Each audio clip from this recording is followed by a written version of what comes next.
When you're going to fish rivers, what depth should you concentrate on? Fishing rivers, what depth should you concentrate on?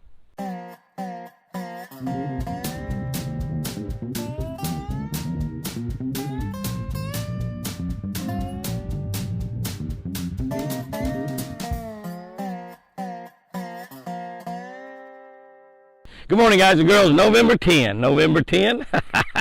One of my favorite books, the book of James. That's right, the book of James. James 3:16. You know, that kind of reminded me of something. I was in church a couple weeks ago, and we were looking at, I don't even remember the scripture, but it was 3:16. And I thought about perhaps the most famous scripture in the Bible, John 3:16. For God so loved the world that he gave his only begotten Son, that whosoever should believeth in him shall have everlasting life. And I thought, wow, that's a famous. I wonder if I just look at 3:16 in every book, what I would find. And so I just thumbed through right there while I was sitting in church a few other books of the Bible and looked at 3:16. And I think you could almost write a complete devotional deal about 3:16. There's something about 3:16. And I know that those aren't numbers in the Bible. 3 obviously is a great number in the Bible, and 7.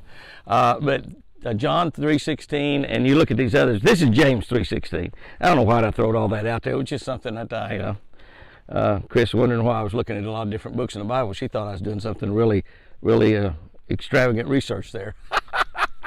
Just 3:16. What is 3:16? James 3:16 says, where jealousy and selfishness are, there'll be confusion and every kind of evil. Is God calling jealousy evil? Is he calling selfishness evil? I think maybe he is. One of the ways to fish a large flat is to drift and simply drag your lure behind the boat. This works well with a Carolina rig, works great with a tube, regular plastic worm. On lakes like Sam Rayburn in Texas, we have flats with irregular bottoms. Great places like that, Lake Eufaula in Alabama. A lot of lakes that's got irregular bottoms that go up and down. They go up and down. That's just not a flat, but that move around a lot. Drifting works great in these type areas. I always keep a marker buoy handy and I pitch it overboard when I get a strike. Now, you can always, when you get a bite, hit that locator, obviously, and hit mark on it.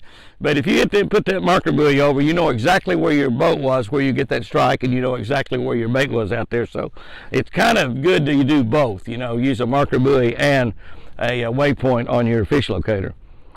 Although we're saved, most of us have a tendency to drag sins along with us for a long time. One sin that's hard to leave behind us is jealousy. It's hard many times to feel good about someone else's success, particularly if it's someone you compete with. God says jealousy produces evil. It doesn't say jealousy is evil. He said jealousy produces evil. He equates jealousy with evil. Most of us don't look at ourselves as evil, but what does God see? If we have jealousy, if we have selfishness in our life, God sees that as producing evil. Here's our tip for this week. Most bass in rivers can be caught less than 4 or 5 foot deep. In reality, most bass in rivers can be caught actually deeper than that.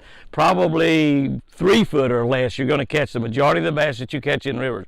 Now, I'm not saying in rivers you can't get off of some points around where the water sweeping around a point, or you have cut-in areas that you can catch fish, that can't catch fish deeper than that, because you will. But most of the time, you can concentrate on fishing shallow, and you'll just be just fine. Rivers are absolutely fantastic places to fish. You got a current going the majority of the time. You've got a situation where the fish are always going to be facing into the current. As the river narrows down and gets smaller and you get totally out of the lake areas in rivers, you've got the fish virtually trapped in shallow water is what it amounts to. Rivers are absolutely great places to fish. I love them. Guys and girls, go out there and have you a great one today. And remember, I also love you too.